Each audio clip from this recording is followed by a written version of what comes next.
आज Bidar urban चौबारा police station में बसनगोड़ा यत्नाल के ख़िलाफ़ एफआईआर दर्ज कराने के लिए आए थे। एफआईआर दर्ज हो चुका है।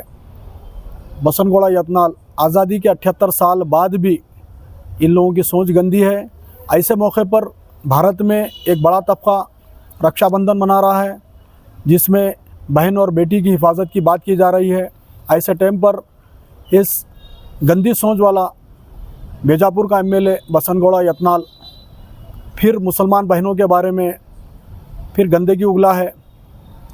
ये लोग हमेशा जो है कभी मुसलमानों के बारे में, कभी मुसलमान बहनों बेटियों के बारे में, कभी शान रिसालत सल्लल्लाहु अलैहि वसल्लम की शान में गुस्ताखी करना की कोशिश करना, ये चलते आ रहा है।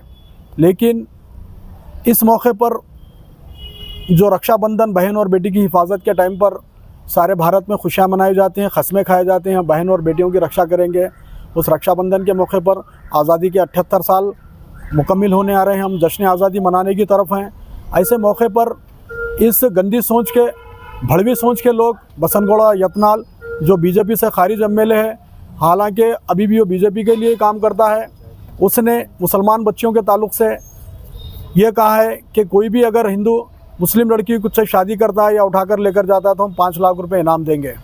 ये कर्नाटक ही नहीं, पूरे भारत के मुसलमानों में गुस्सा और गम की लहर पाई जाती है। आज मजलिस इत्तेहादुल मुस्लिमीन उसी के ख़िलाफ़ एफआईआर दर्ज करने आई है। भारत का तो ये माहौल हो चुका है, जिस तरीके से बारिश में आवारा कुत्ते भौंकते निकलते हैं, वैसे ही कोई इलेक्शन होता है, इलेक्शन या करीब होता है, भारत में कोई मामला होता है, तब जो है ना ऐसे ही बसनगोड़ा जैसे कुत्ते जो है ना भारत में भौंक कर भारत के माहौल को ख़राब करने की कोशिश करते हैं।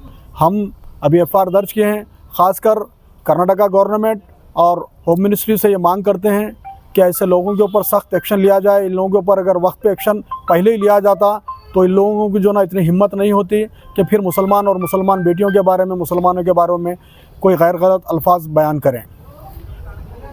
सर, एक क्वेश्चन था सर, कब तक यत्नाल जैसे लोगों के ऊपर सिर्फ एफआईआर होगी? इससे पहले भी हुजूर की शान में गुस्ताखी की, जब भी एफआईआर हुई उसका एक्शन क्या हुआ सर? देखिए, मुसलमान भारत के आइन के ऊपर भरोसा करता है। हमें उम्मीद है ऐसे लोगों के ऊपर एक्शन होगा। हुकूमत की खामोशी की वजह से ये तमाम चीज़ें हो रहे हैं। सर, जो स्टेट में माइनॉरिटी की गवर्नमेंट है, जो कांग्रेस गवर्नमेंट है, वो हर स्टेटमेंट के बारे में खामोश रहती है सर, उनका कुछ भी रिप्लाई क्यों नहीं आता है?